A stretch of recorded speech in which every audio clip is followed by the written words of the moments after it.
My name is Professor McGonagall at Hogwarts School of Wizardry and Magic. Even here at Hogwarts, we research ideas and write about them. Today, it's research exploration time. For this class, you will need to research and write about your topic in an essay, your self-improvement project, and accurately use MLA format. I'll be screen sharing with you in this short video, so you'll be able to see an essay from one of my strong student writers. Yes, it's Hermione. Some of you have written a research essay before, using MLA or APA format, but others of you have not written one yet. I plan to reinforce and strengthen the skills for those of you who have written one, and for those of you who have not, I will take you step by step through the process. Today I will show you what a completed research essay looks like and how to use MLA format. I will walk you through each aspect of the process, including how to incorporate sources and cite them properly, and also how to build a strong works cited page. Let's get started. Have a copy of the research essay assignment sheet ready, either on your tab on your computer or you can print it out. Go ahead and pause the video here if you need to get a copy of the assignment sheet.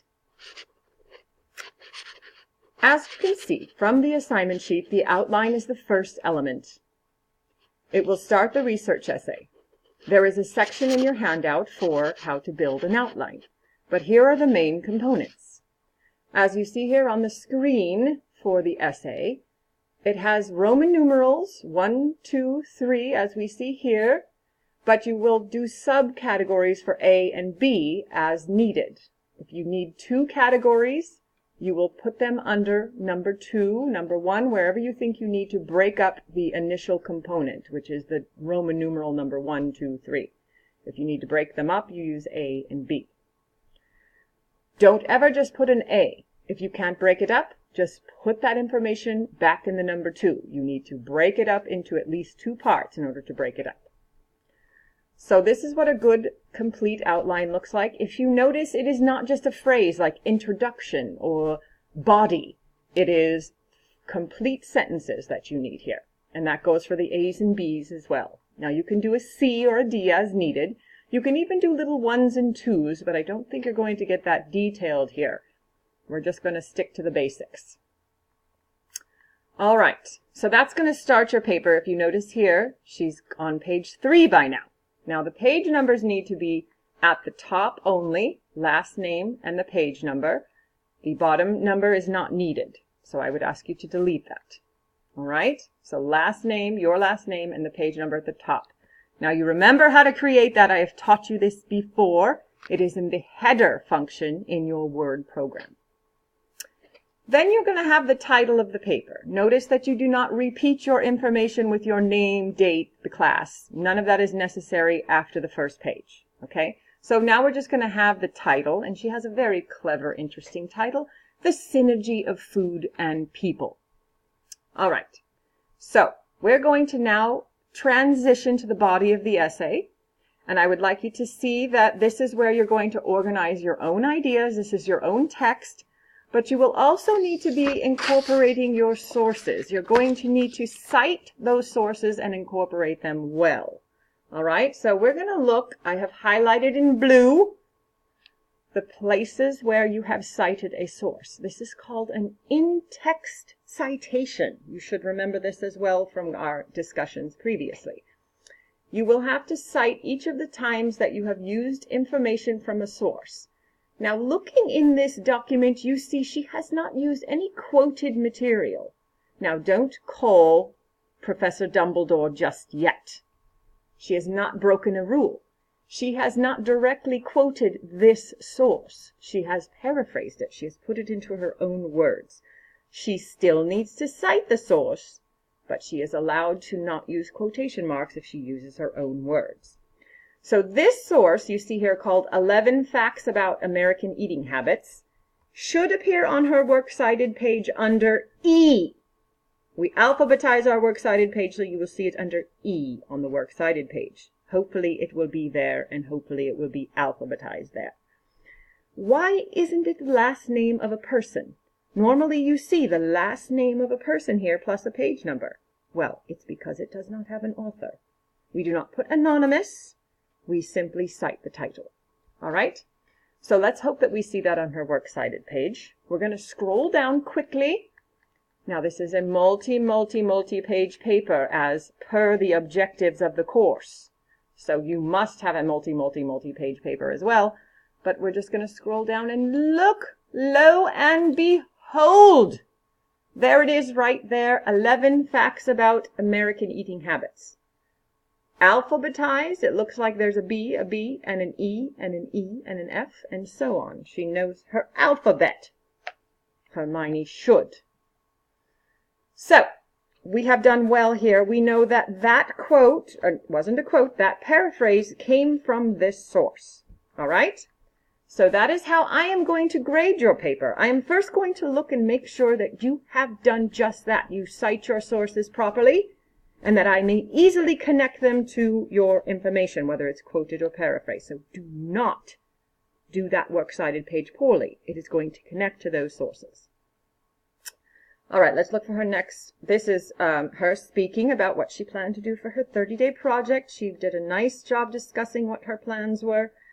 She's got to get back into the paper. We don't want to spend too much time blathering on in our own special way, as Hermione is wont to do. So be careful to keep a lot of your content connected to your sources and the research that you're trying to conduct. But she was trying to tell you about her experiment. So she set that up, and then she comes to this paragraph. This is the third or fourth paragraph. She's citing a source. Now, this is an actual quote from Wolfson. Now, I don't see a page number, which should be there. Normally, if you have a page number, you will use it. You will tell me what page number to look at. But I'm going to assume, and Professor McGonagall never assumes, but in this case, I'm going to assume that Wolfson is a website. A lot of your websites do not have page numbers. And lo and behold, there it is. Website. All right? So she just cites the author's last name next to the quote. Now, in this case, Wolfson is indeed a quote. It is not a paraphrase. All right? So here we have from Julia A. Wolfson, when people cook most of their meals at home, they consume fewer carbohydrates, etc., etc. And she cites Wolfson as the source of that quote. Perfect. All right. I don't want to make you too dizzy with this. Apologize. Maybe it might be some excitement for the day, because this is a research class and we need a little excitement. So I'm going to assume that Pietrangelo and Carey are also a website. I'm hoping to look down on the works cited page and see those names. Notice there are two authors for this source. So I'm going to find that alphabetized on the works cited page. I'm going to go a little slower, and maybe we can remember a couple of names at once. Can I indulge and ask you to do that? Williams. Now, Williams 21 actually does have a page number, so it must be an article or perhaps a book source, a scholarly book. We'll look for those. Now I have a source called Food Choices in italics. So if you recall, we're going to look for Pietrangelo and Carey, Williams 21, and Food Choices on the works cited page. All right, I'm going to try and scroll a little bit faster and quickly so you don't get too lost here. I see Food Choices. It is italicized. That is the title of a film. You need a media source. She used a documentary. That is a wonderful choice for a media source. So there it is. And there's Pietro and Carey, just as we had imagined that source. It does not have a page number because it is also a website. Now, so far, if you have kept count, she has 2 websites. I have asked you to have 1. It is not illegal to then have 2. But is it okay to have 0? No. You must have at least 1, but you may have 2 or more. So here's Pietro and Carey, Pietrangelo and Carey. And then there's Williams. And notice that the source comes from what's called EBSCOhost. That is your article source. She was able to find the page number that she was finding that quote on. So that's why she included the page number. It's right there in EBSCOhost. It's perfect. The articles can contain page numbers. So she gave us that page number. So far, so good with the citations. I am impressed, as I should be. I expect nothing less from Hermione. So now we're going to find this source, Belacne Hecht and Brink, 2 B's back to back, and Villesi. And finally, I think this is our second to last one, environment in quotation marks, which makes me pause. Is that a title? Does that not have an author? Most likely, that's why it's titled environment in quotation marks, and fairs. Those are our final sources. So we're going to look on the works cited. Lo and behold, there is Belacne Hecht. Personal interview. She actually spoke to this person. This is an actual person that she interviewed herself, as we discussed on the assignment sheet. Discussion previously to this day. And then we have Brink and Querna. That was another source with 2 authors. There's environment, and there's fairs.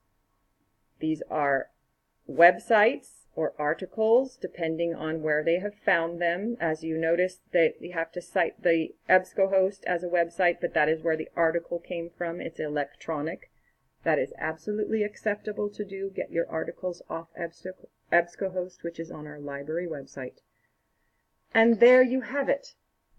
Now that was a quick run through. I'd love for you to watch this video again and again, pause as needed and make those connections, but that is how I'm going to expect your research paper to look. Hopefully it gives you an example of a strong starting point. This was an excellent paper. The work cited was done well. The citations, all of 6 sources are here. You need a book, an article from a journal, an article from a newspaper, a personal interview, a media source, and a website. 6 different sources. She has, looks like maybe a dozen sources, so she's used maybe 2 of each. It's okay to use more than needed, but you must have that minimum of those 6 different sources. So, good luck, and I will see you back in the classroom. The electronic